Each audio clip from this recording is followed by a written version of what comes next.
o sono que não deixava Marcelo viver. Marcelo tinha apenas 9 anos, mas já carregava um fardo que muitas crianças da sua idade nem sequer conheciam. Desde os 6, ele sofria de um problema que os médicos chamavam de narcolepsia com cataplexia, uma doença rara que o fazia adormecer repentinamente sem aviso, em qualquer lugar, na escola, brincando no quintal, até mesmo em pé, conversando com a mãe. Pior ainda eram as crises de cataplexia, quando uma emoção forte, como riso ou susto, faziam seus músculos fraquejarem de repente, e ele caía no chão consciente, mas impossibilitado de se mexer. Os colegas de escola zombavam, chamando-o de dorminhoco.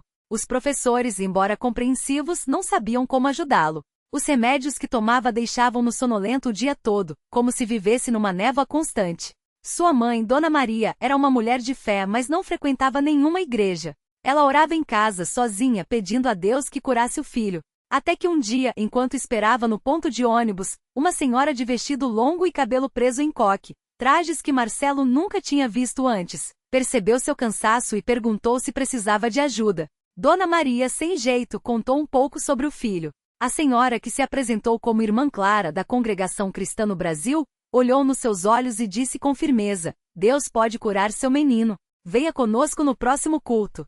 Não temos instrumentos, não temos luxo, mas temos a presença do Senhor. No domingo seguinte, Marcelo e Dona Maria entraram pela primeira vez na pequena sala de cultos da CCB. O lugar era simples, paredes brancas, bancos de madeira enfileirados, um púlpito sem enfeites. Os irmãos e irmãs vestiam-se com modéstia, as mulheres com saias longas e blusas de mangas, os homens de camisa social e calça comprida. Não havia banda, nem telão, nem palmas.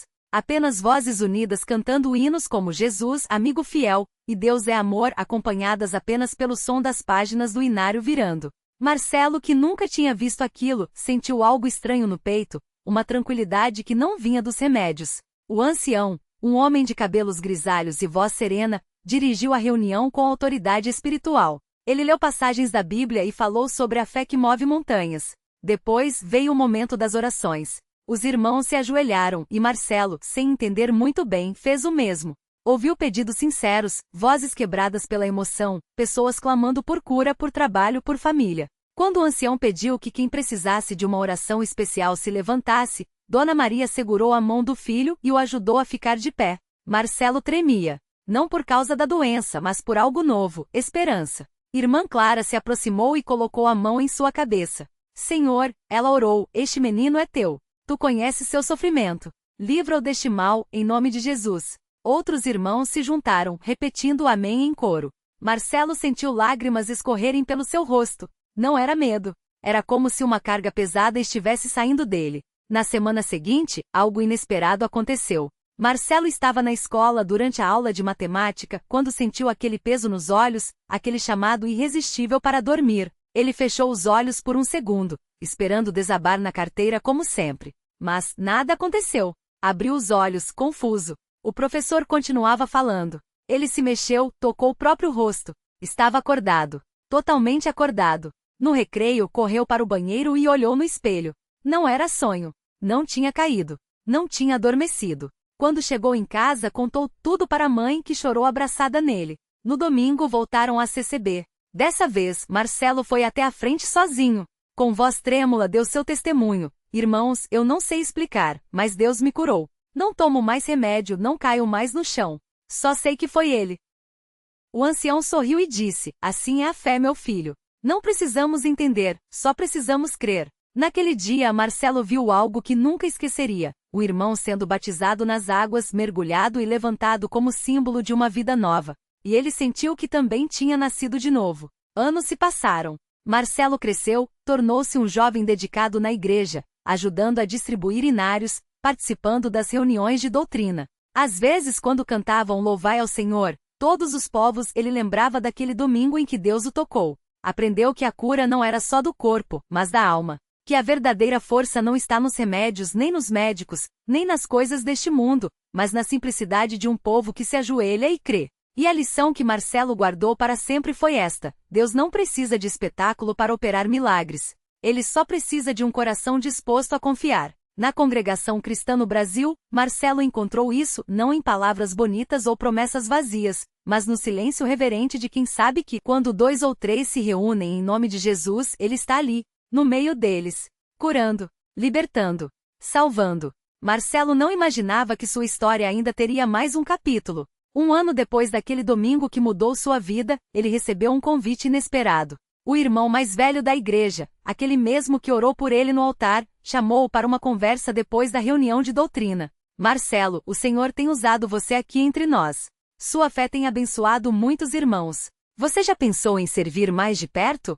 Marcelo sentiu o coração acelerar. Ele, que antes mal conseguia levantar da cama, agora era convidado a ajudar na obra do Senhor. Mas a dúvida veio logo em seguida. O que eu posso fazer? Sou só um homem simples, sem estudo, sem experiência. Como se o irmão tivesse lido seus pensamentos, ele colocou a mão no ombro de Marcelo e disse com firmeza: Deus não escolhe os capacitados, ele capacita os escolhidos. Lembra como você chegou aqui? Fraco, doente, quase sem esperança. E olha onde ele te trouxe. Não é pela sua força, mas pela dele. Marcelo aceitou o desafio. Começou a visitar os enfermos, levando não só a palavra de confiança, mas também o testemunho vivo de que Deus ainda opera milagres. Uma tarde, enquanto orava por uma irmã que sofria com dores nas costas há anos, ele sentiu a mesma paz que invadira seu coração naquele domingo. Não havia gritos, nem emocionantes manifestos, apenas a certeza silenciosa de que Deus estava ali, agindo. A irmã se levantou do banco onde estava sentada,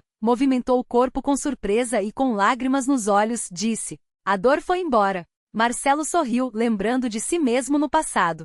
Agora ele entendia, o milagre não era só para ele. Era um rio que Deus fazia fluir através daqueles que se deixavam usar. Os anos passaram, e Marcelo se tornou um dos pilares da congregação. Não por ser eloquente ou cheio de títulos, mas por ser um homem de oração que vivia o que pregava. Sua casa, antes um lugar de desespero, agora era ponto de encontro para estudos bíblicos.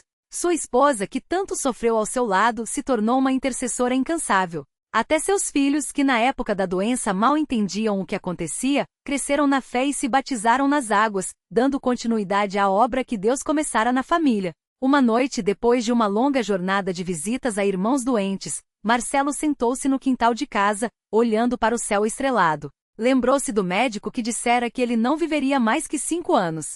Já se passaram quase 20. Lembrou das noites de dor, do medo da morte e da sensação de abandono. E então, como um eco suave, ouviu em seu coração as mesmas palavras que mudaram tudo naquele domingo: confia em mim.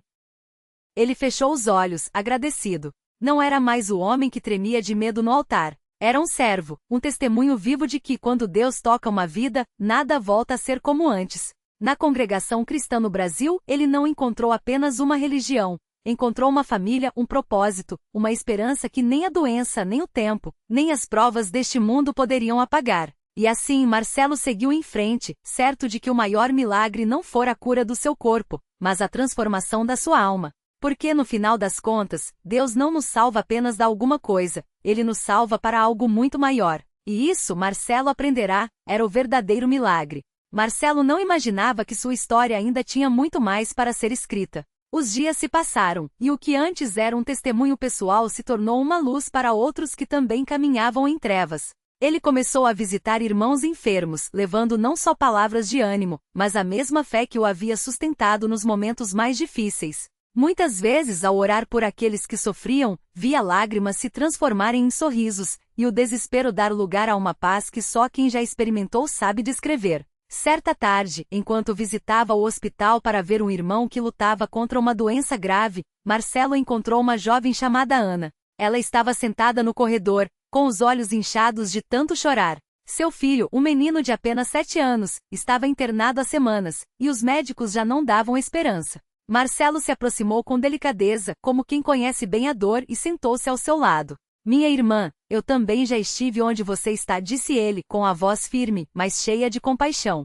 Já senti o chão sumir debaixo dos meus pés. Mas Deus não nos abandona. Ele está aqui, agora do seu lado. Ana olhou com desconfiança, como se mais uma palavra de consolo fosse apenas um clichê vazio. Mas havia algo diferente naquele homem. Uma paz que não vinha das circunstâncias, mas de algo mais profundo. Como você pode ter certeza? Ela perguntou, a voz quebrada. Meu filho está cada vez pior. Eu já não sei mais em que acreditar. Marcelo não respondeu com palavras. Em vez disso, pegou sua mão e orou. Não foi uma oração longa ou cheia de frases bonitas, mas sim um clamor sincero, como de um filho que fala com o pai. E enquanto orava, algo mudou no ar. Ana sentiu uma calma invadir seu coração, como se uma mão invisível a envolvesse. Naquela mesma noite, o menino, que há dias não reagia a nenhum tratamento, abriu os olhos. Os médicos não tinham explicação. Os exames que antes mostravam um quadro irreversível começaram a apresentar melhora. Em menos de uma semana, o garoto estava brincando no corredor do hospital, enquanto Ana, com lágrimas de gratidão, abraçava Marcelo. Como posso agradecer? Ela perguntou, emocionada. Não precisa agradecer a mim, respondeu ele, sorrindo. Agradeça a Deus. E quando seu filho crescer, conte a ele esta história. Que ele saiba que mesmo quando tudo parece perdido, Deus está no controle. A notícia do milagre se espalhou, e muitas pessoas começaram a procurar Marcelo,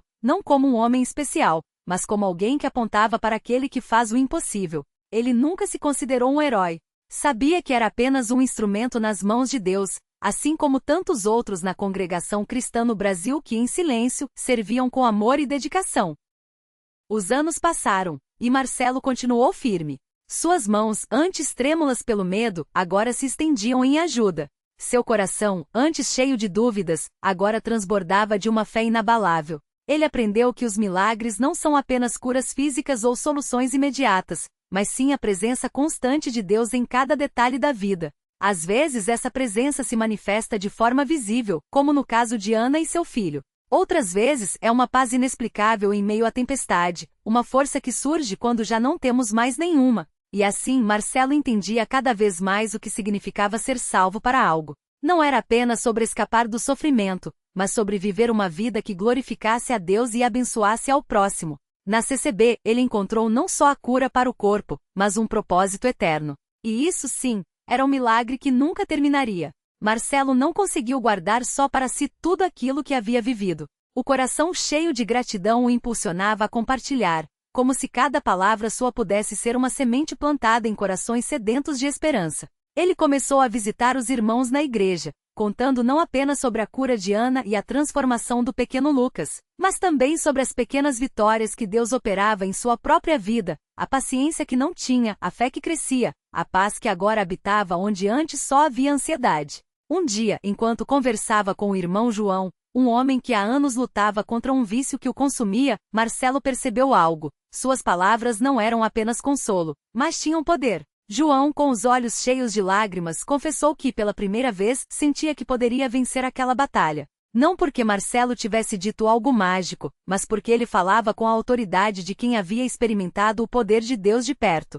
Aquilo não era teoria, era realidade. E foi assim que, sem planejar, Marcelo começou a ser usado por Deus de uma maneira que nem imaginava. A irmã Maria, que há meses orava por um emprego, recebeu uma ligação no dia seguinte a uma conversa com ele. O irmão Pedro, que estava prestes a desistir da fé por causa de uma doença na família, encontrou forças para continuar orando depois de ouvir seu testemunho. Não eram coincidências. Era Deus agindo através de um homem que havia se rendido ao seu propósito. Mas o maior desafio ainda estava por vir. Um domingo, durante o culto, o pastor anunciou que a igreja iria realizar uma grande campanha de evangelização no bairro mais violento da cidade, um lugar onde muitos tinham medo até de passar. O coração de Marcelo acelerou. Ele conhecia bem aquele lugar.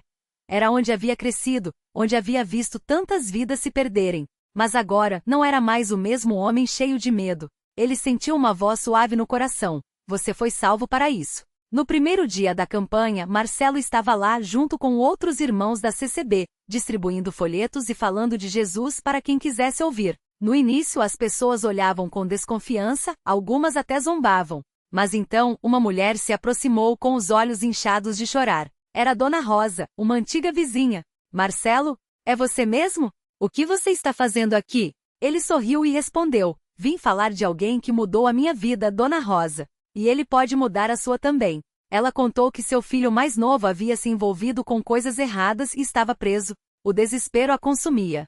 Marcelo não prometeu soluções fáceis, mas orou com ela ali mesmo, na calçada, enquanto outras pessoas paravam para observar. Quando terminou, Dona Rosa abraçou-o forte e sussurrou, nunca vi você assim. Tem alguma coisa diferente em você. E tinha. Não era mais o Marcelo que fugia dos problemas, mas o Marcelo que, mesmo com medo, avançava porque sabia que não estava sozinho. Nos dias seguintes, mais pessoas começaram a se aproximar. Alguns aceitaram Jesus ali mesmo, outros foram convidados para a igreja. E o que antes era um lugar marcado pela violência, agora ouvia falarem de amor, de perdão, de esperança. Uma noite, enquanto Marcelo voltava para casa depois de mais um dia de trabalho, ele parou e olhou para o céu. Lembrou-se de como tudo havia começado. Um convite simples para ir à CCB, um culto que mudou sua vida, um milagre que o fez crer. Agora, ele era parte de outros milagres. Não porque fosse especial, mas porque havia se deixado usar. E assim, Marcelo entendia que ser salvo não era apenas sobre o que Deus fazia por ele, mas sobre o que Deus podia fazer através dele. A CCB não era apenas um lugar onde ele havia encontrado a fé, era o lugar onde aprendeu a viver essa fé todos os dias. E isso sim, era a maior transformação de todas. A vida de Marcelo seguiu mudando de uma forma que nem ele mesmo imaginava. Os vizinhos que antes o evitavam agora o cumprimentavam com um sorriso. As pessoas que conheciam seu passado violento olhavam para ele com admiração, perguntando como havia conseguido mudar tanto. E Marcelo, sempre humilde, respondia com a mesma frase: "Não fui eu, foi Deus. Ele me encontrou na congada e me transformou." Um dia, enquanto ajudava na limpeza da igreja, ele conheceu um jovem chamado Rafael. O rapaz tinha apenas 17 anos, mas já carregava nas costas um histórico pesado, envolvimento com drogas, brigas de rua e uma família desestruturada. Marcelo viu em Rafael um pouco do que ele próprio havia sido. Não julgou, não virou as costas. Apenas se aproximou e disse: "Vem, irmão, vamos conversar." Rafael resistiu no começo. Achava que ninguém poderia entender o que ele passava. Mas Marcelo insistiu, não com palavras duras, mas com paciência e amor. Levou-o para os cultos, apresentou-o aos irmãos da igreja, mostrou que ali ele não seria mais um número, mas um filho de Deus. E pouco a pouco, Rafael começou a mudar. Uma noite, durante um culto de oração, Rafael se ajoelhou chorando. Ele queria largar as drogas, mas a dependência era forte. Marcelo e outros irmãos se reuniram ao seu redor, orando com fé. E ali, na presença de Deus, Rafael sentiu algo que nunca havia sentido antes, uma paz que enchia seu coração, uma força que o libertava. Quando se levantou, sabia que não estava sozinho. Sabia que Deus o havia ouvido. Os dias se passaram e Rafael, que antes era visto como um caso perdido, agora ajudava na igreja, participava dos cultos e até levava outros jovens para conhecerem a CCB. Marcelo olhava para ele e via o milagre se repetindo. Não era apenas a história dele que estava sendo transformada, mas a de muitas outras pessoas que, como ele, precisavam de uma chance. A CCB não era só um lugar de pregação, era um lugar de ação, um lugar onde as mãos se estendiam, onde os corações se abriam, onde a fé se tornava viva. Marcelo entendia isso melhor do que ninguém. Ele, que já havia sido um homem quebrado, agora era um instrumento nas mãos de Deus. E assim, a cada dia, mais vidas eram tocadas, mais famílias eram restauradas. Mais sonhos eram ressuscitados, porque na congada não se falava apenas de milagres, eles aconteciam. E Marcelo, com sua história de transformação, era a prova viva de que quando Deus entra na vida de uma pessoa, nada mais é igual. Tudo se renova,